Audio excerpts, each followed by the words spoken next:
제목 연연 아안. 연락할 때 연락하고 아닐 땐 않기. 낀 세대이자 말초 세대 부모라도 저마다 생각이 다를 겁니다. 금전적 여력이 안 되거니와 저는 애들 주거 문제에 개입할 마음이 없습니다. 주거를 해결해 주지는 못하지만 성인 자녀한테 집을 해주는 효과가 나는 비법은 알고 있습니다. 부모가 독립심을 키우는 것입니다. 성인 자녀만큼이나 부모도 자립이 필요합니다. 자녀의 독립이 두려워 끼고 사는 부모도 있는데 100세 시대의 이런 선택은 부모와 자녀를 함께 망가지게 하는 지름길이 될 수 있습니다. 부모 독립의 첫째 항목은 금전적 독립입니다. 성인 자녀에게 경제적으로 의존하지 않으려면 자식에게 쏟아붓는 대한민국식 사교육과 뒷바라지를 멈춰야 합니다. 연구 결과에 따르면 노력이 공부에 미치는 효과는 4%에 불과합니다. 공부는 노력으로 되는 것이 아니며 공부 재능은 타고납니다. 재능은 사람마다 다릅니다. 재능을 일찍 발견하고 그 재능으로 먹고 살 수 있도록 국가가 나서라고 부모는 정치권에 강력히 요구해야 합니다. 그리고 부모님 봉양으로 고정비를 지출해 본 낀 세대는 그 힘듦을 압니다.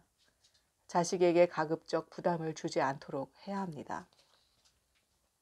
둘째, 말초 세대 부모는 신체적으로 독립해야 합니다.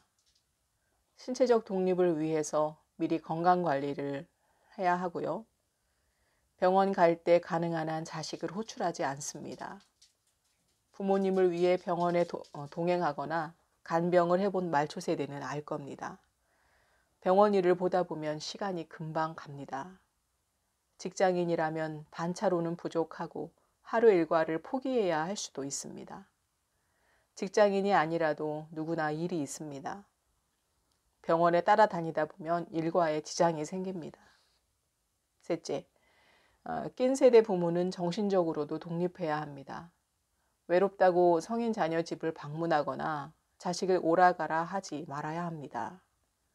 과도한 의존은 중독을 낳습니다. 누군가가 옆에 없으면 외롭고 불안한가요? 어떤 단체나 소속에 들지 않으면 일의 효율이 전혀 안 나나요? 관계 중독이라면 걱정이 되는군요. 중독까지는 아니더라도 외로움을 견디지 못하는 사람은 본인뿐 아니라 주위 사람까지 힘들고 지치게 만듭니다. 반면에 외로움을 스스로 해결하는 사람은 자신감이 있고 자유로우며 괜찮은 이들이 주변에 생길 수밖에 없습니다. 부모가 금전적으로, 신체적으로, 정신적으로 독립하면 자녀가 돈과 시간과 노력을 아끼게 되니 돈을 버는 셈이 됩니다.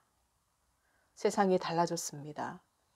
스웨덴의 스톡홀름처럼 우리도 머지않아 1인 가구가 50에서 60%가 될 겁니다.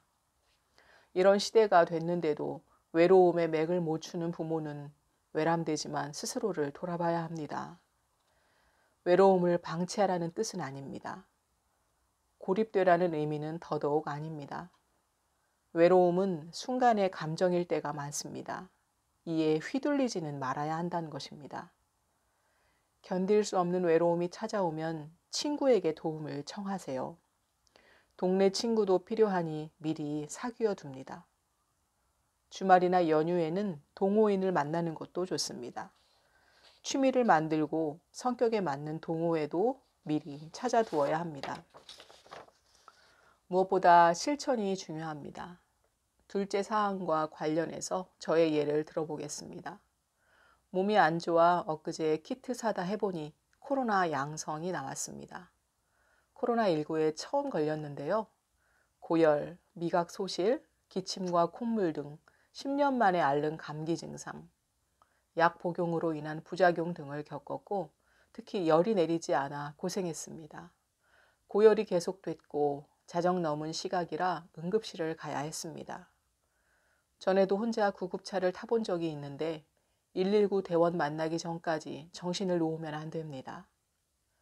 병원에서 정신을 잃으면 안심이 되지만 혹시 모르니 처방받은 약봉지와 최근 증세와 비상연락망이 적힌 쪽지를 지갑에 넣어둡니다.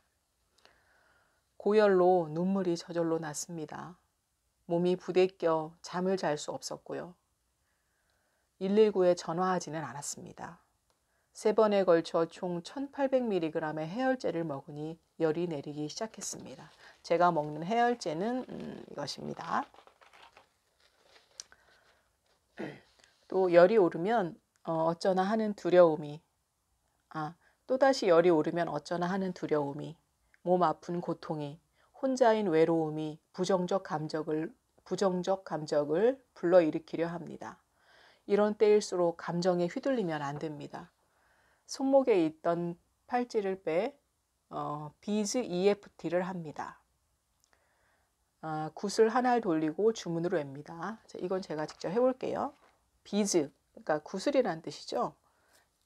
EFT는 조금 후에 설명을 드릴 건데요. 이렇게 저는 이제 비즈로 된 팔찌가 있고요. 뭐 이게 아니어도 또 뭐 만들어서 하실 수도 있어요. 이렇게 나무 알을 이렇게 그 팔찌할 수 있는 고무줄이 있거든요. 거기에 이렇게 끼워가지고 만드실 수도 있고요. 그다음에 이렇게 요거 이제 진주 알인데 예전에 망가져가지고 이제 제가 갖고 있었는데 이렇게 실에 꿰어가지고 진주알을 꿰어가지고 이렇게 팔찌를 만드실 수도 있고요. 이렇게 만드셔가지고 이 비즈를 가지고 이제 EFT를 하는 거죠. 이렇게 하나를 돌리고서요. 나는 비록 몸이 아프지만 이런 내 자신을 온전히 받아들이고 깊이 사랑합니다. 그리고 제가 여기 원고에도 적었는데 또 이런 식으로도 주문을 할 수 있습니다. 아까 하나를 돌렸으니까 또 하나를 돌려요. 나는 비록 머리가 깨질 것처럼 두통이 심하고 고열이 나지만 이런 내 자신을 온전히 받아들이고 깊이 사랑합니다. 이렇게 해서 이제 이 비즈를 계속 하나씩 돌려가면서 하는 거죠. 그렇게 해서 증상이 이제 호전되면은 멈출 수도 있고요. 또 증상이 이제 호전되지 않는 경우에는 또 그렇죠. 뭐 약도 먹어야 되고 다른 처치를 이제 하면서 이것을 하면은 좀 마음의 좀 안정, 그리고 괜한 그 불안이나 공포로 인해서 마음이 끄달리지 않으니까 도움이 됩니다. EFT는 감정 치유 기법, Emotional Freedom Techniques입니다. 미국의 게리 크레이그 씨가 많은 돈을 들여서 고안한 심리치료 기법이고 저작권 없이 전 세계에 무료로 배포했습니다. 동양의 경락 이론을 바탕으로 하는 것이 특징입니다. 제가 이거는 관련된 그 동영상이 있어가지고 잠깐 이제 볼게요. 자, 여러분 안녕하세요. 한국 EFT 코칭센터의 하정규 소장입니다. 오늘은 부정적 감정을 해소하는데 탁월한 효과가 있는 EFT, 즉 Emotional Freedom Techniques라고 하죠. 감정 자유 기법의 기초를 5분 만에 따라하는 법을 알려드리겠습니다. 화면을 잘 보시고 딱 5분만 따라하시면 일상생활에서 겪는 여러 가지 부정적 감정이나 육체적 문제들도 EFT를 이용해서 손쉽게 해결할 수가 있습니다.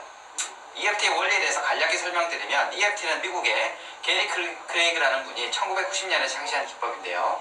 우리 인체에서 기 또는 에너지가 흐르는 주요한 길을 한의학에서는 경락이라고 하죠. 즉 우리 신체를 관통하는 14가지의 주요 흐름 길을 14경락이라고 하는데 일상생활을 하면서 안 좋은 경험을 하게 되면 이 에너지 흐름에 교란이 생깁니다. 이때 14경락을 손가락으로 가볍게 두드리면서 자신의 감정이나 육체 증상을 말로 되뇌이면 경락의 흐름이 원활화되면서 부정적 감정이 사라지는 것입니다.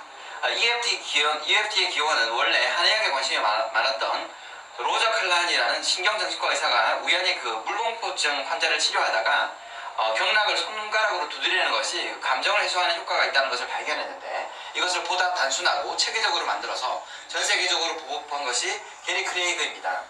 즉 EFT는 전통적인 한의학을 미국에서 현대적으로 제조명한 기법으로 감정 해소에 탁월한 효과가 있어서 전 세계적인 붐을 일으키고 있죠.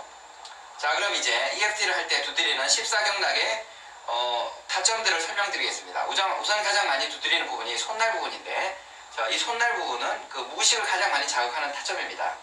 자, 그 다음으로는 정수리에서부터 아래로 내려가면서 두드리게 되는데 눈썹 안쪽, 그 다음에는 눈꼬리, 자, 눈 밑, 코 밑, 그 다음에 턱, 자, 더 아래로 내려가서, 자, 우리 딱딱한 쇄골 있죠? 이 쇄골 바로 아랫부분, 그 다음에 그 우리 명치라고 있죠? 이 명치의 좌 또는 우에 가운데 정도죠? 가운데 정도. 자, 그 다음에는 옆구리의 가운데 부분 정도를 두드립니다. 자, 이때 좌우 쪽은 상관이 없고요. 편한 쪽 한쪽만 두드리시면 되는데, 우선 그 한 번 두드릴 때 대략 한 6, 7번 정도를 두드리시고 정확한 위치가 아니어도 상관이 없습니다. 자, 그 다음에는 그 손가락인데요. 그 엄지부터 시작하는데 손톱 옆부분을 두드리시면 됩니다. 자, 엄지손톱의 옆부분을 6, 7번. 자, 그 다음에는 검지, 중지, 그 다음에 약지, 마지막으로 소지, 즉 새끼손가락을 두드리시고요. 자, 마지막에는 다시 손날 부분을 두드리시면 됩니다. 자, 이제 본격적으로 EFT를 따라해 보실까요? 자, 예를 들어서 나한테 안 좋은 일이 생겼어요. 내가 만약 오늘 아침에 엄마에게 잔소리를 들어가지고 아직도 억울하고 화가 난다면 우선 억울하고 화나는 정도가 0에서 10 중에서 어느 정도인지를 한번 생각해 봅니다. 자, 이것을 자, 더 정보가 필요하신 분은 EFT 한번 검색해 보시고요. 이렇게 이제 EFT를 원래대로 하는 것도 도움이 되고요. 만약에 다인실 병실에 누워 있거나 또는 타인이 신경 쓰이거나 몸이 아파서 목소리가 안 나올 때는 이렇게 구슬을 돌리면서 속으로 EFT를 하는 게 도움이 되고요. 또 이제 노래로 만들어 가지고 마음속으로 불러도 됩니다. 예를 들어서 이거는 이제 제가 만든 노래인데요. 음악을 틀고서 제가 잘 못 부르지만 노래로 한번 해보겠습니다.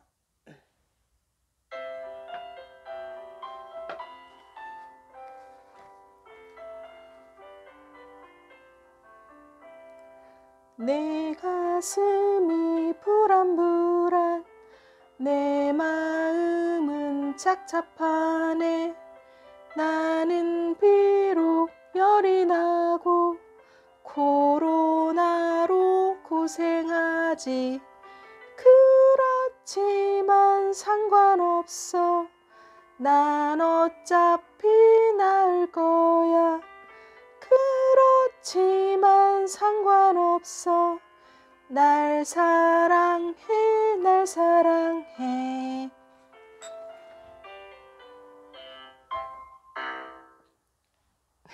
이렇게 노래로 마음속으로 반복해서 불러도 도움이 됩니다. 이렇게 EFT 말고 또 의학 지식을 아는 것도 도움이 되고, 진실을 알면은 불안과 공포로부터 좀 벗어날 수 있습니다. 우리 몸은 사실 최고의 의사입니다. 병이 나면은 몸을 낫게 하려고 신체는 부단한 노력을 합니다. 열과 기침, 콧물은 사실 날 만큼 나야 몸이 회복됩니다. 코로나19도 그렇고 바이러스에는 약이 없습니다. 자신의 면역으로 낫는 것입니다. 미리미리 면역을 길러주세요. 면역력을 높이는 최고의 방법은 자신의 정확한 체질을 알고 체질에 맞게 가려먹는 것입니다. 먹어야 할 건 먹고 아닌 건 먹지 마십시오.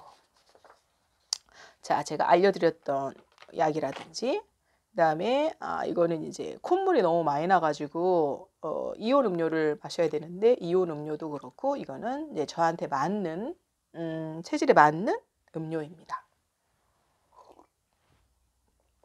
네, 그러면 오늘은 여기까지 하겠습니다. 감사합니다.